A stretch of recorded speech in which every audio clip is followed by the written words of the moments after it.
Hello, and welcome to my YouTube channel. My name is Jamila, and I am a master manifester, and I'm sure you are too because you are consuming content like this.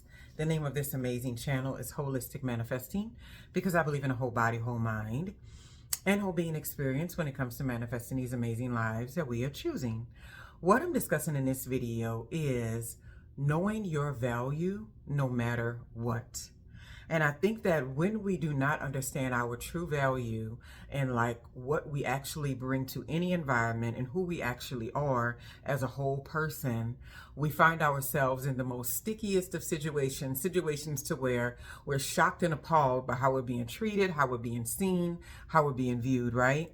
I think when it comes to value, we've been taught in society so much that our value is gathered from the outside, that we have to wait on someone externally to say that, oh, you're beautiful, oh, you're smart, oh, you're lucrative, oh, you're amazing, oh, you're talented, that if someone else is not saying that on the outside, then that means it doesn't exist. But we all know most things are in the eyes of the beholder, right? Whether it comes to talent, whether it comes to beauty, whether it comes to intellect. You can line up a bunch of people and one person will say this person is beautiful and the next person will say they're not. And it really doesn't matter. At the end of the day, what matters is how does that individual feel about themselves? And we do not put enough emphasis on this because we spend so much time, in my opinion, being outward focused all the time. One of the most painful things I feel like people can experience is being undervalued by people in their vicinity, especially when you thought it was a certain way, especially when you thought, well, because I see them as this, then I'm sure they see me as that.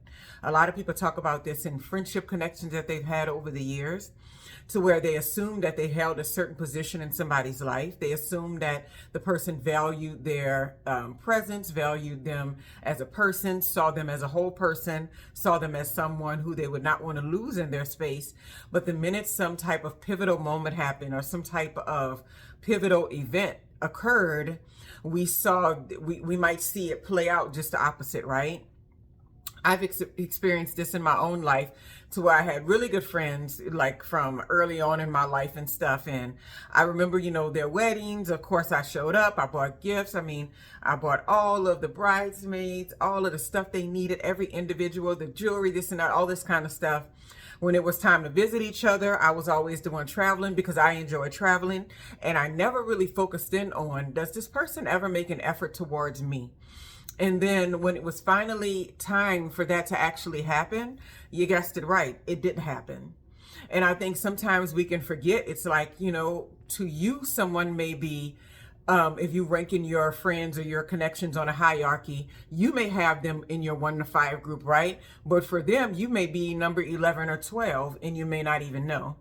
And I've even seen this in my own life, like in my personal life and stuff, with living away from family members and all that, and like people make zero effort to visit me in where I'm living at now. But if I was thinking about it, I was thinking about it more deeply. Even when I lived locally, there was no effort being made. Even when I was 30 minutes away, I was told I was too far away. Why'd you move way up there? So it just, you look at it and you realize, like, I'm always making a drive. I'm always showing up at your events. I'm always making sure that I'm available for the stuff that you have going on. And so you realize, you're like, wait, I'm really of no value to this person or this people or whatever. And sometimes it can be a little bit painful, especially if you didn't see it coming, right? In many other instances, we might find ourselves lacking the self-value that we need in many situations, and we'll find ourselves in a relationship or something that's below the standard of what we want to experience. Because we so often look at like, well, because I'm in this connection or because I'm in this relationship, people see me as more valuable. I'm seen as somebody who's being chosen or somebody who's being wanted, right? But what you're realizing is in that situation, that your value is being constructed on the outside of you without any personal details related to who you are as a person.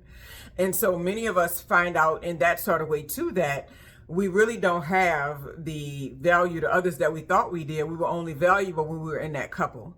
And sometimes I've even had this experience to where you have these friendships with these couples, and you're a couple and you're hanging out and all this. And then when you're no longer in that couple, you don't hear anything from anyone. It's like crickets, right? And you're just like, wait, they never valued me as a person. They only valued me because I was in this connection.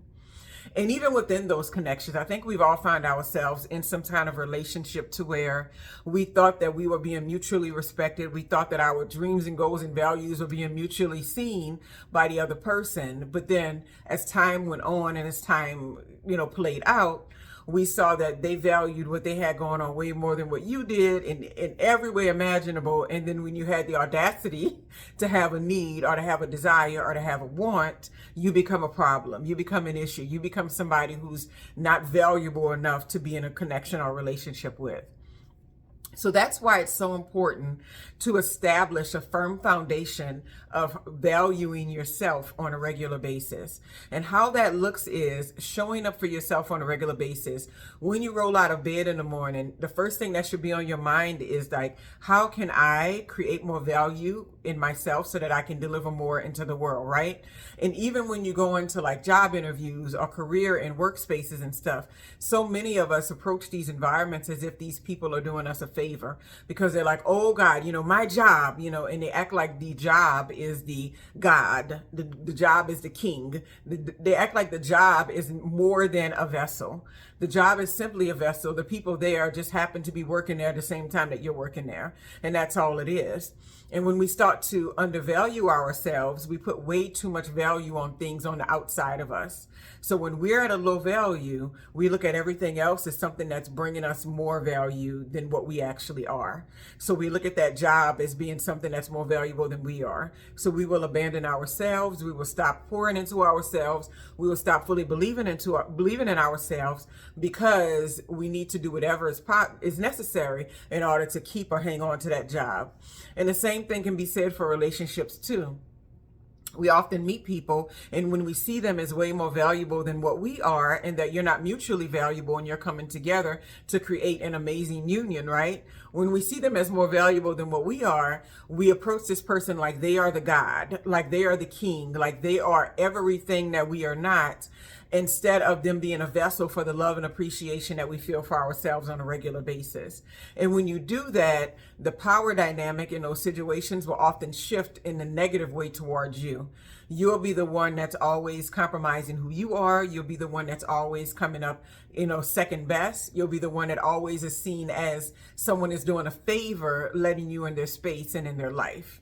And until you establish that firm foundation to where every day you're pouring into yourself to some degree, and when things come up that don't align with you or don't align with your path or don't align with the way that you want to see the world or the way that you want to experience the world, you have to feel valuable enough in yourself that you can say no to those things.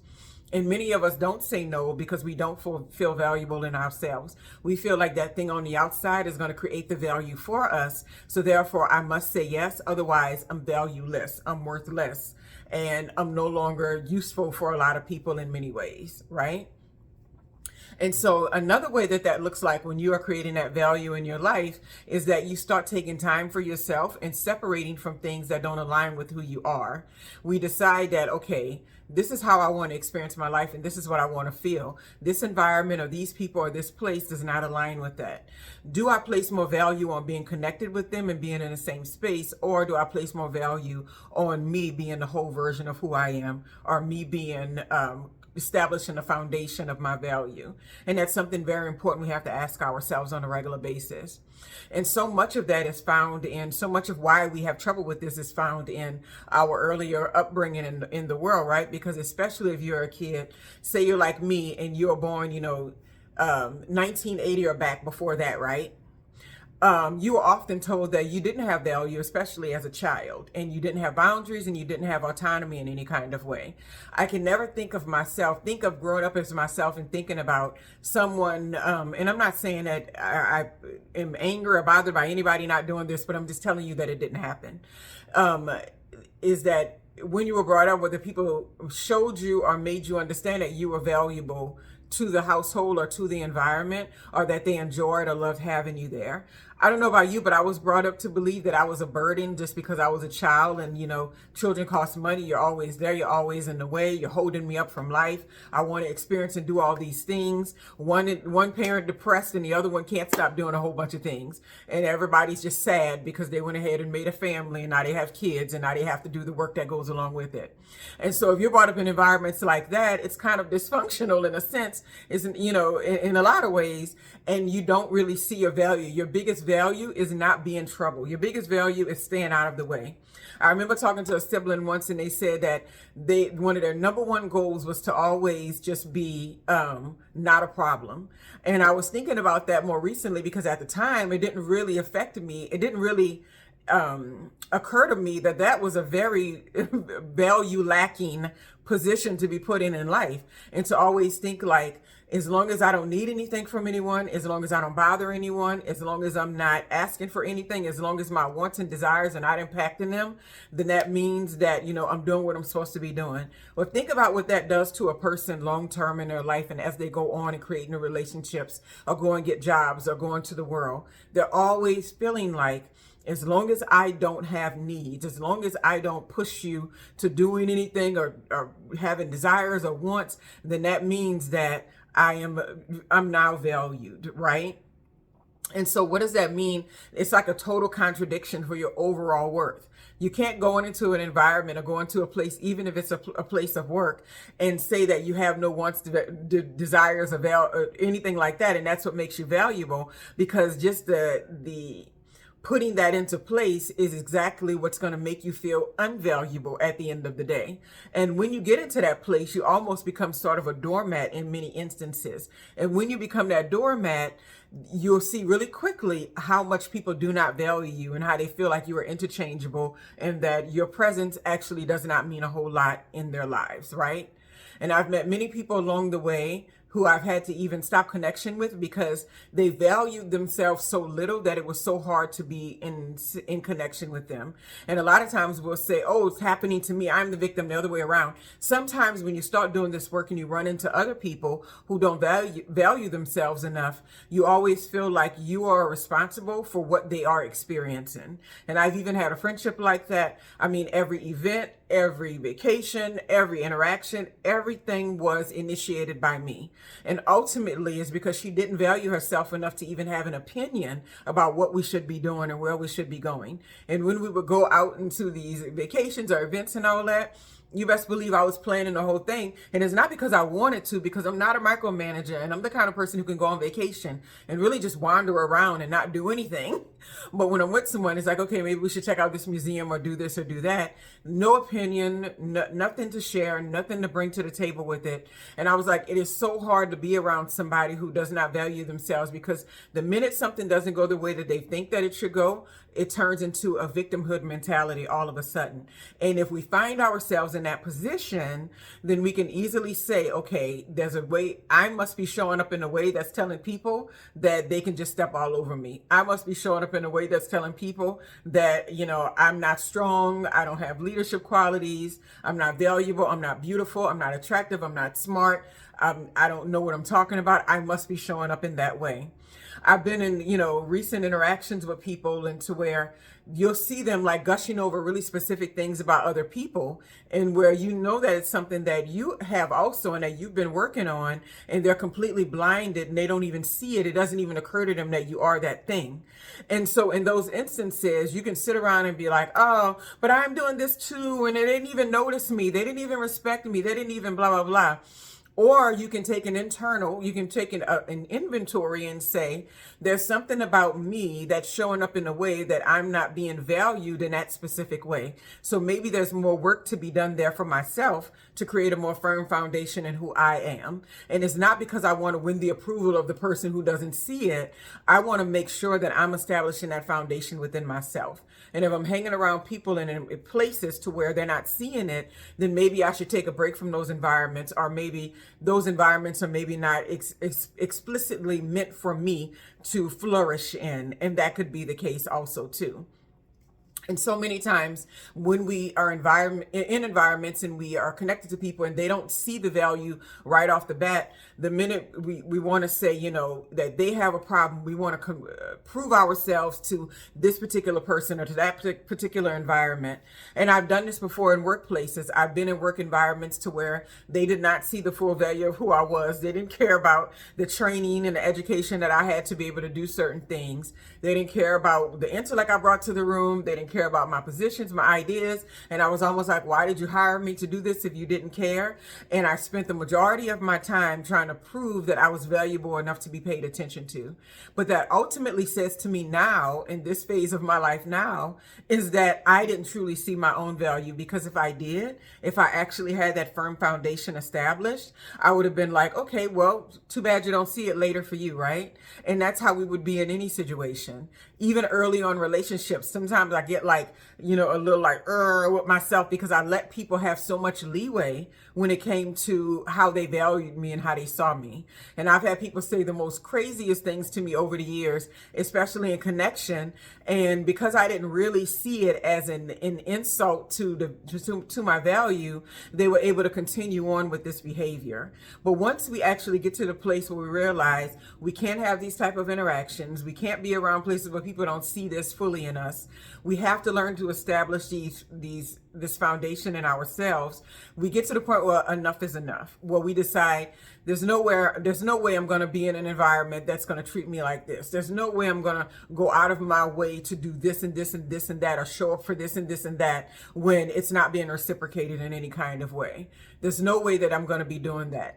And some of us have this early on, because I've learned that some people have personalities where people automatically see their value or either place value upon them early on. And as they get older and go throughout life, they never have an issue in that particular area. They may have other issues, but not in that particular area. And I've seen this most with like friends when it comes to dating, what they allow and what they don't allow, and who they attract and who they don't attract. And I've been around people who were early on very attractive to the opposite sex, right? When we were 13, 14 years old and stuff, and even to this day, they don't struggle with whether or not somebody likes them or sees them, and they didn't have to do any work in that area. I was a late bloomer, if you want to call it that, right? I didn't even pay attention to the opposite sex until much later on in my teen years, because it just wasn't where I was at. I was the baby of the family. I was playing with dolls for a long time. It just wasn't what I was interested in. And so as time went on, I realized my nonchalant kind of laid back attitude about it all, and just being an everyday kind of girl, the girl next door, was reading to some people like they could just manipulate or use or treat me a certain way. And because I didn't have a strong stance on what I wanted to do and what I didn't want to do and what I cared about and what I didn't care about, I was one of those people that had to put the work in. And because I had to put the work in, I'm very clear on it these days. And I don't have to say anything. The foundation is just there. I can notice a mile away in an instant almost when I'm in an environment or connected to people who do not see the full value that I am, who are, stuck on one version of me or stuck on one idea of me, or who are just seeing me as invisible. And what I always have to remember is that you have absolutely nothing to prove in those situations. You need to make sure you are solid and whole within yourself, because those situations will have you really quickly becoming a person that's like, I'll show them this and I'll show them that. And you'll be wasting your time, because if some people are determined to see you a certain way, they're determined to put you lower on some hierarchy that they've created in their mind, you'll always be on that lower hierarchy. And it almost will be nothing that you can do to change that. So what you can do is make sure you're solidly planted in your own value. Make sure you're pouring into yourself. Make sure you're putting the work in. Make sure you're, valuing aspects of who you are, finding out what you love to do in this world, finding out what makes you special, finding out what you bring to the table, and, for lack of a better phrase to say, right? Figuring out what those things are, and then appreciating yourself more on an everyday basis, not looking at yourself as some old rag that you're bored with, it's like, oh, you again, you when you look in the mirror. Appreciating all the aspects of who you are, right? Appreciating how you speak, appreciating the way you walk, the way you wear your hair, the way that you communicate with others, the way that you do your job, the way that you pay attention to detail, or whatever it is, appreciating those small aspects of who you are. And once you sit in those moments of basking in that for yourself, the world around you has no other choice but to respond.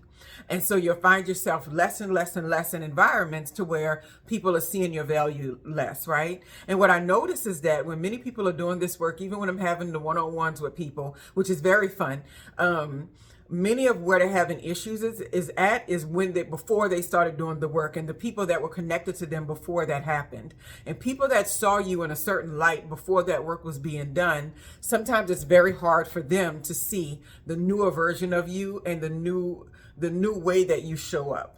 And so we just have to keep that in mind, which I've said in several videos under different topics, that it's hard sometimes for people to see that version of you. But normally, if you're doing the work and you're putting yourself in the right value, putting yourself at the right value, when you go into the world, the new people that you connect with, they will see it instantly, and you don't have to have conversations about it or have questions about it or care about it, because they're meeting you where you are, and that's very important, right?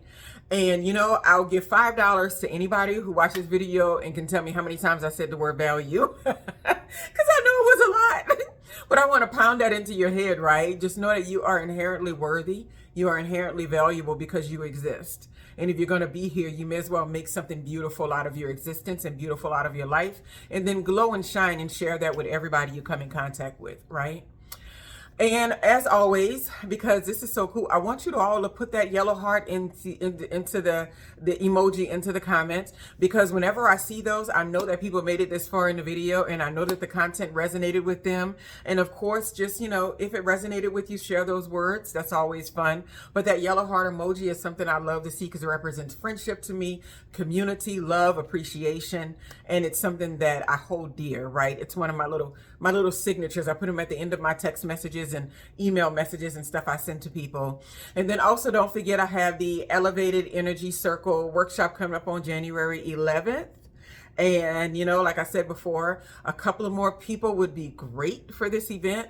And I know it's already going to get there. Like, I'm not even tripping about that, because every time I check again or wake up to it, there's another person that's inquiring or either signing up for it. And I'm very excited. And I think that this is an excellent way to start the new year. Start the new year with getting to know people who are like-minded, who are like-hearted, who are creating a vision for their lives, and being able to do energy work in connection with those people. It's going to be a very beneficial interaction. So I hope you are interested. The link for that is in the bio, and you can find all the information there. You can also email me. My email address is there too.